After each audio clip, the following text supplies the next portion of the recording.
Šiandien minima vaiko diena, gera proga pasteirauti vaiko, ką jis nori veikti vasarą ir žinoma, tą vasarą suplanuoti prasmingai. Galbūt jums padės ir mūsų reportažas, nes jame ir vaikai pasidalys nuomonę apie vasaros poilsį ir tėvai pasidalys patarimais, o tiksliau stovyklautojai pasidalys patarimais tėvams. Pasižiūrėkite.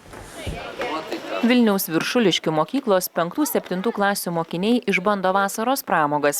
Integruota biologijos, geografijos ir informacinių technologijų pamoka šįkart vyksta prie jūros stovyklavietėje. Vaikai jau planuoja ir vasaros poilsį. Aš vyksiu į karatė stovyklą į 2 savaitės ir į Šveicariją į anglų stovyklą važiuosiu. Nuvažiuoti į porą stovyklų, viena futbolo, viena tiesiog. Pabūt su draugais laukia ir turbūt viskas. Ar tos stovyklas padeda susirasti naujų draugų? Taip.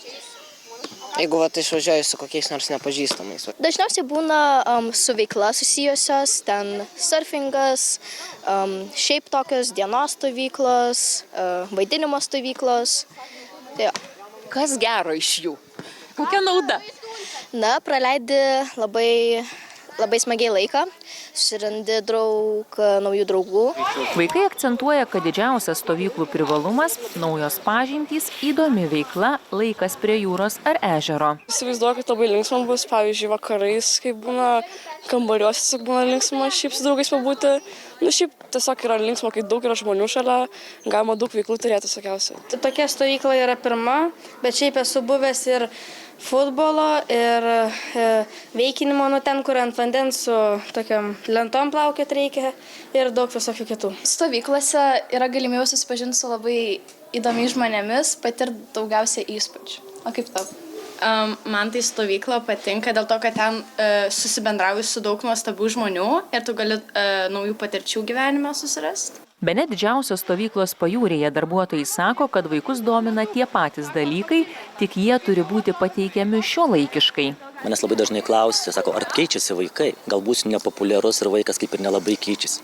Kaip mums prieš 30 metų patiko laužas, kaip mums prieš 30 metų patiko pasiklojimas miegmaišio, kaip mums prieš 30 metų patiko naktinis žygis arba diskoteka, lygiai taip pat tas pats patinka ir šiuolaikiniam vaikui. Tik tais pas jį tie procesai daug greitesni. Pasikviečiant šuniuką pas save, kad šuniukas ateitų pas jūs, pavyzdžiui, ne šitaip, nuleidęs galvą, ne? O kad jo emocija pakiltų į viršų, jisai labai noriai bėgtų pas jūs ir būtų ryšys tarp jūsų geras. Populiaresnės teminės stovyklos, kurias vaikai gali rinktis pagal pomėgius. Pagal savo pomėgius, pagal savo polinkį, tai yra STEAM kryptis, menai, ekologija ir sveikatingumas. Mes ir keičiamės, mes žiūrim, koks jų greitumas, kaip jie įsisavina informaciją.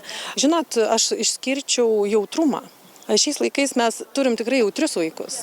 Vadovai sako, kad informacinės technologijos neišvengiama dabartinių vaikų kasdienybė, bet stengiasi, kad laikas prie ekranų nebėgtų tuščiai, o didžioji dalis veiklų būtų lauke gryname ore.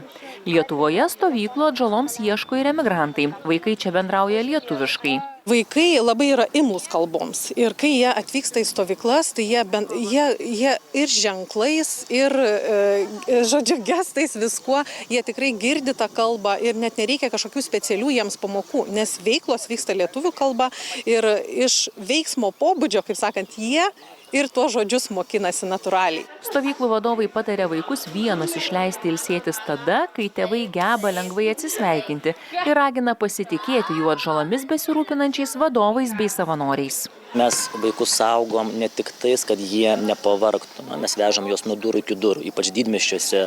Aš suprantu tempą gyvenimą ir taip toliau, saugumą, bet mes jiem neleidžiam sušlapti, mes jiem neleidžiam 2-3 metų bristi balas.